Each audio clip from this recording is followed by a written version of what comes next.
Good Monday morning, everyone, and thanks for waking up with Local 5. Protesters turned violent in downtown Green Bay overnight. Crowds formed at the Marathon gas station on the corner of Walnut and Monroe at around 11:30 last night. The protesters were seen taunting the police, who stood lined up outside the gas station.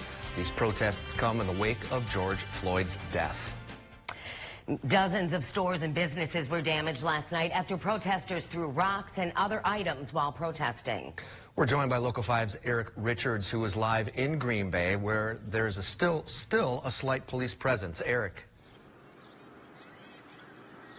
Good morning to you. We are still here at the Marathon gas station at Walnut and Monroe, and it's currently quiet out here. Now, just a few hours ago, that was not the case. Just after 11:30 last night, what started out as a peaceful protest turned into a violent one, with people throwing objects at police vehicles. About 10 minutes later, police ordered the crowd to disperse, and at one point, someone is seen throwing what appeared to be a trash can at a parked police vehicle. Now, protesters could be heard saying, "No justice, no peace," as Green Bay PD took a tactical stance in front of the Marathon gas station.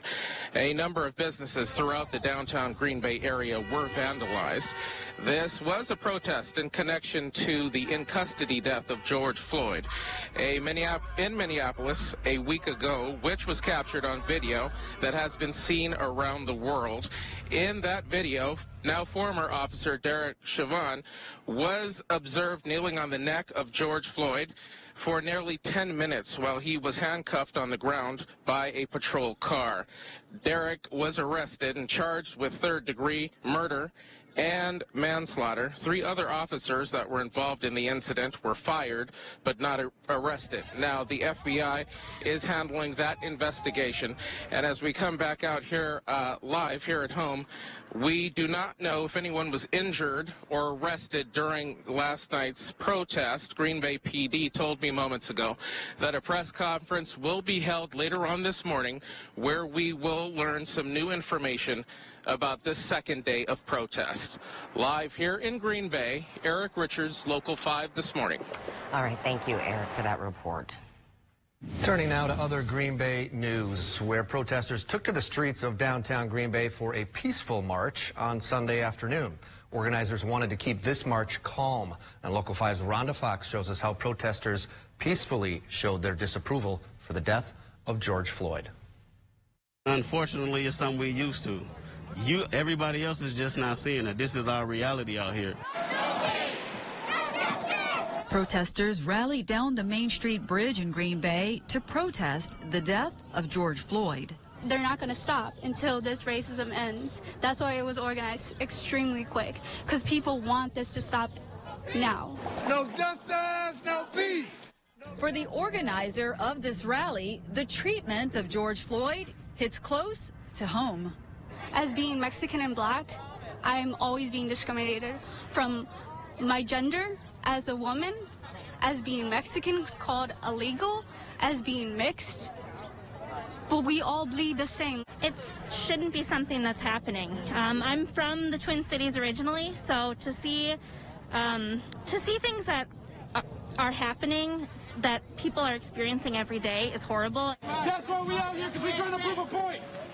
Despite being the focus of anger, police want Black Lives Matter protesters to know blue lives sympathize with their cause. You would hope that people wouldn't wipe with a broad brush, that they would understand that the men and women in uniform are serving their communities, and that to allow us to help facilitate whatever they're doing here today. And just very impressed with the way that things have been handled. Our police department, made the decision to sort of give people space, make sure that all the protesters were protected, were kept safe, but also allowed them to express their opinions. We're not going to riot. We're not going to vandalize. Protesters not only want to shout for peace, but also share compassion in hopes of mending a hurting community. I want to educate people on how to be different and how to find a solution. And that is basically stepping outside of the box, thinking outside of the traditions and the beliefs that you was taught. In Green Bay, Rhonda Fox, Local 5 News. All right, thank you, Rhonda. Now, during the rally in Green Bay, Police Chief Andrew Smith showed his support for the peaceful protest. In this video provided by a Local 5 viewer, Chief Smith is seen standing in the middle of the protest, speaking to those who participated in the march. To see the full video, head to our website at wearegreenbay.com. Turning to the Fox Cities now, large groups of protesters gathered peacefully at Houdini Plaza in downtown Appleton yesterday as well. The Black Lives Matter group held a rally late yesterday afternoon. One protester we talked to says they came out to defend people of color who are dying. She says while she does not condone the violence she sees happening across the country, she does understand it. She says violence against people of color is not new, but it's time for it to stop. That MLK lived a lifetime of peace and he was still murdered. Sometimes enough is enough. Insured businesses can be brought back and George Floyd cannot. Protesters say you do not have to be black to be outraged. They say if you see injustice, you should stand up and fight for it. Okay, let's get a weather check now for this morning. We are seeing increasing clouds out there, and temperatures are going to be right around where they were yesterday, but it does bring a chance for some showers and thunderstorms. It'll be isolated as we start through the late morning and early afternoon, but then we go afternoon, early evening.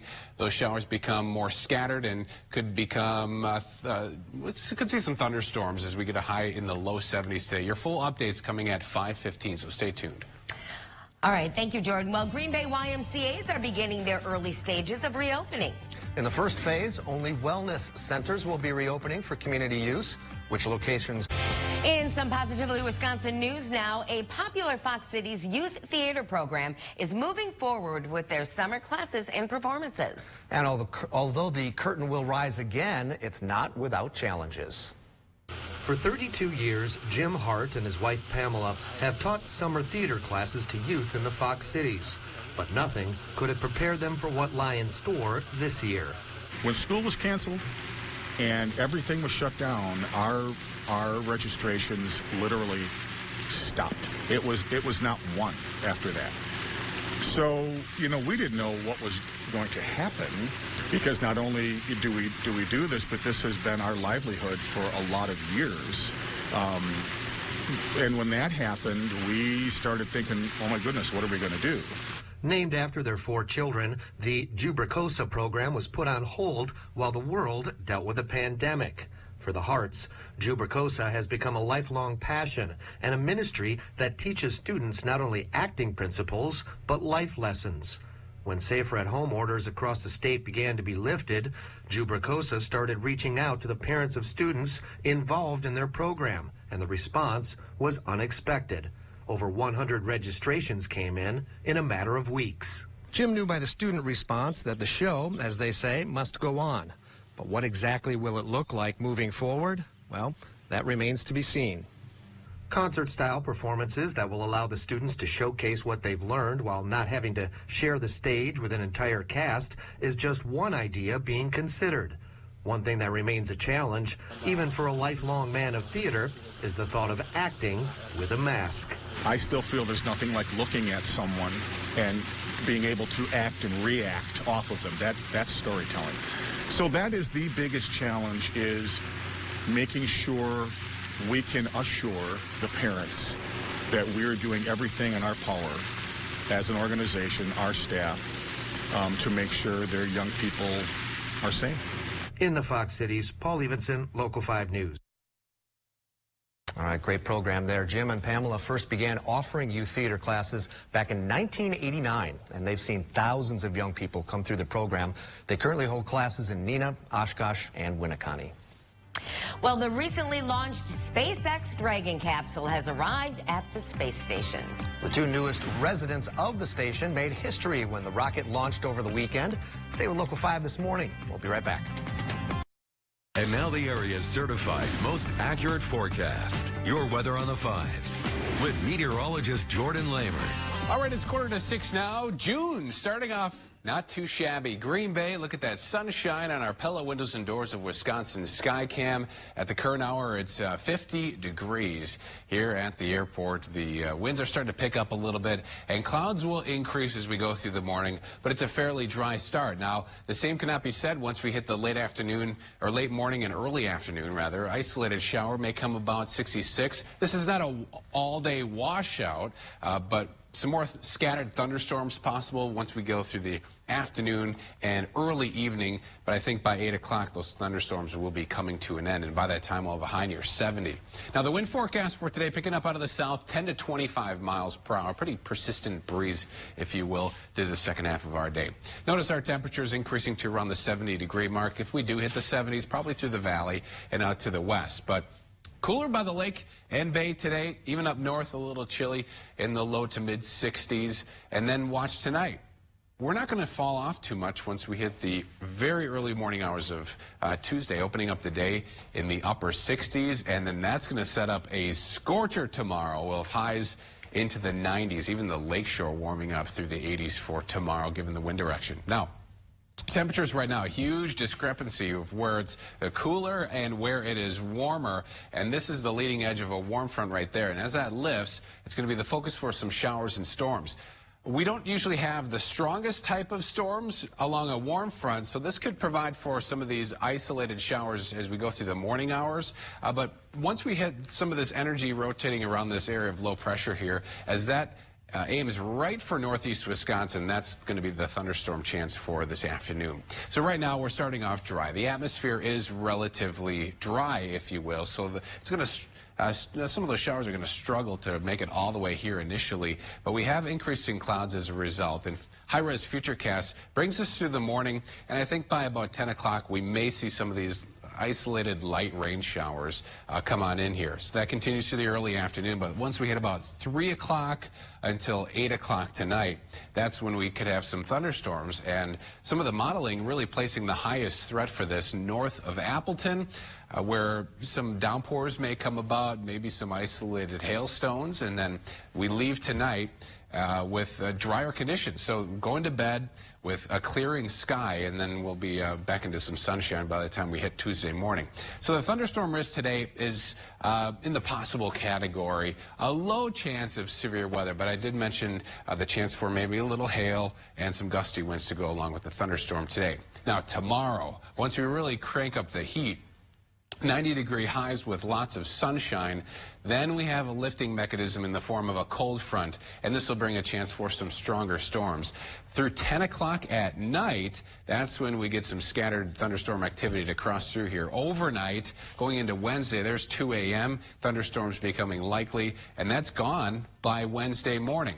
But the severe weather risk, as mentioned, is a little bit higher. Notice areas south of, let's say, Appleton has the highest risk to see more gusty winds, hail, and possibly an isolated tornado. So we're going to be watching that pretty closely tomorrow night. Today, though, clouds increasing, breezy, and a chance for a thunderstorm or shower. Highs near 70, but cooler by the water. Later on tonight, storms exit. Warm and maybe a little humid tonight, a low of 67 degrees. Now tomorrow we crank up the heat and humidity, 91 and humid with night thunderstorms. Wednesday, Thursday, Friday should be in the low 80s. The next chance for a shower then after tomorrow night will be Thursday night going into Friday.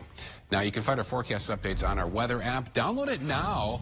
With the chance for severe weather, we can always send you the latest updates right to your cell phone.